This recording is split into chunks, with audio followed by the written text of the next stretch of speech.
Eh bien bonsoir à toutes et à tous les amis, c'est Luc, j'espère que vous allez bien, en tout cas moi ça va. Donc aujourd'hui, petite vidéo hors série, mais que je trouve quand même assez importante à faire. Donc premièrement, ça va être le challenge ici présent, donc là vous voyez par exemple, je l'ai fini. Euh, donc comment faire ce challenge avec la Reine des Archers? Donc c'est simple, vous voyez déjà on peut poser à trois endroits différents notre Reine des Archers. Donc nous on va passer par le bas. Donc là, on va d'abord s'intéresser en fait par détruire toutes les tours de l'enfer. Donc là, c'est ces deux-là, ensuite celle-ci. Et enfin, on ira à celle-là, mais là, je vous expliquerai un tout petit peu plus en détail. Donc on va commencer par poser notre reine des archers. Alors normalement, nous ne sommes pas censés activer les rocket launchers. Bon, c'est pas très grave. Donc, donc voilà, donc on les détruit gentiment mais sûrement. Ensuite, on va libérer le sort de soin, histoire que l'on n'utilise pas l'habilité de la reine tout de suite. Donc juste au-dessus, il y a la licorne, donc on va aller la libérer, c'est important. On va en avoir besoin. Et donc là, on va tout de suite sur la T2 ici. Et ensuite, on va viser cette dernière, donc voilà. Donc là, en fait, on a détruit toutes les tours de l'enfer mono-cibles. Pas toutes celles de la map, mais en tout cas, on en a détruit pas mal. Et donc ici, c'est important, donc on va aller libérer le sort de squelette pour que la tour de l'enfer s'attaque directement au squelette et pas à nous, pour que l'on puisse continuer à progresser dans la base. Donc là, on va continuer à avancer également. On va libérer les petits biscuits. Et on continue d'avancer, voilà. Donc vous pouvez aider les petits biscuits si vous voulez à détruire les lanceurs de roquettes. Donc là, on va libérer encore une fois les petits biscuits. On s'éloigne pour ne pas prendre les dégâts. On peut libérer... Il faut libérer d'ailleurs tout type de troupes. C'est important hein, car ça compte dans le total. Y compris le petit sucre d'orge qu'on vient de casser à l'instant. Et donc voilà, c'était en fait comment faire cette petite attaque. Il y a également autre chose qu'il faut que je vous montre, c'est aussi important. Donc là, on va utiliser ceci et on va commencer à attaquer. Donc alors là, dans notre cas, hein, on va pas chercher à s'embêter. On va prendre un full dragon et on va juste lancer avec ça. Alors c'est dommage parce qu'on ne le voit pas ici.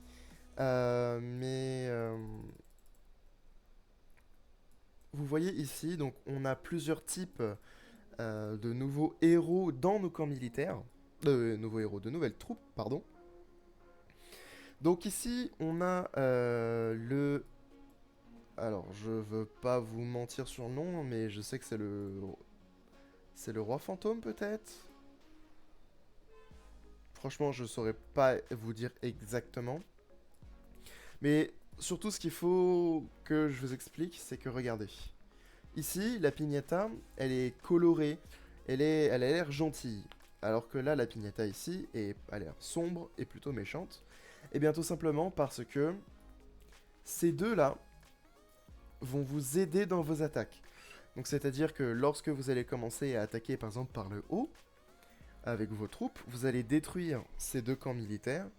Eh bien, les troupes qui vont apparaître vont vous aider dans votre attaque. Tandis que ces troupes ici, donc toujours les lanceurs de roquettes, elles vont défendre, donc vont faire partie de la défense. Donc c'est surtout ça en fait la grosse différence entre ces deux types de piñata. Autre chose que je voulais notifier, que je n'ai pas eu le temps d'enregistrer, c'est un petit peu dommage, mais au niveau donc de la dernière vidéo, vous vous souvenez, il y avait l'élixir pop. Eh bien, nous ne sommes malheureusement pas arrivés euh, au stade qu'on voulait, c'est-à-dire que bah bon, honnêtement, il fallait s'en douter, nous sommes quand même un petit clan. On n'a pas réussi à dépasser les 30 millions, c'était sûr. Je n'ai réussi à ouvrir que 10 coffres. Donc ces 10 coffres sortiront en short d'ici peu. Et donc, je vais pouvoir vous montrer maintenant, dans une attaque directe, eh bien, ces différents camps militaires. Eh bien, voilà. Donc là, on a pas mal de chance.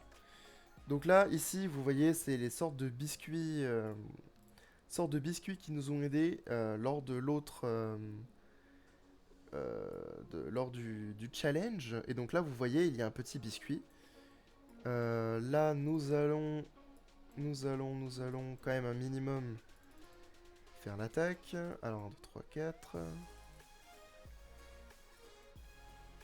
Donc là, on va cette fois-ci s'attaquer un petit peu plus sur le côté droit. Donc là, ici, avec les lance-roquettes. Et enfin, donc là, voilà, on vient de le détruire. Et comme vous voyez, bon, alors elle n'a pas eu le temps de rester longtemps. Mais elle a été là.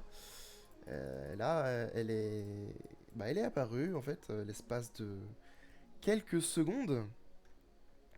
Et donc là, normalement, on va bientôt détruire le dernier camp militaire. Et les ballons qui vont venir tout cacher. C'est pas très grave. Et donc là, voilà. Donc on a en fait le fantôme, le roi fantôme. Je sais vraiment pas son nom, je suis désolé. Donc les joueurs de Clash Royale, vous le connaissez. Je reconnais avoir complètement oublié son nom. Mais du coup, voilà. Donc c'était surtout ce que je voulais vous montrer. Soyons honnêtes, c'est un peu tard pour faire cette vidéo.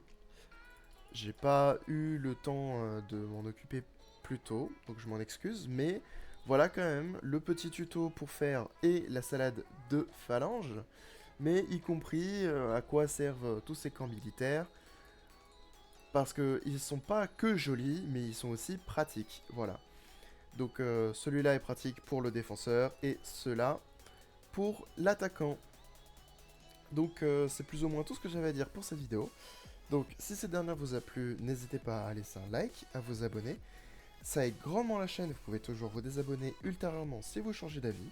Sur ce, c'était Luc, à la prochaine.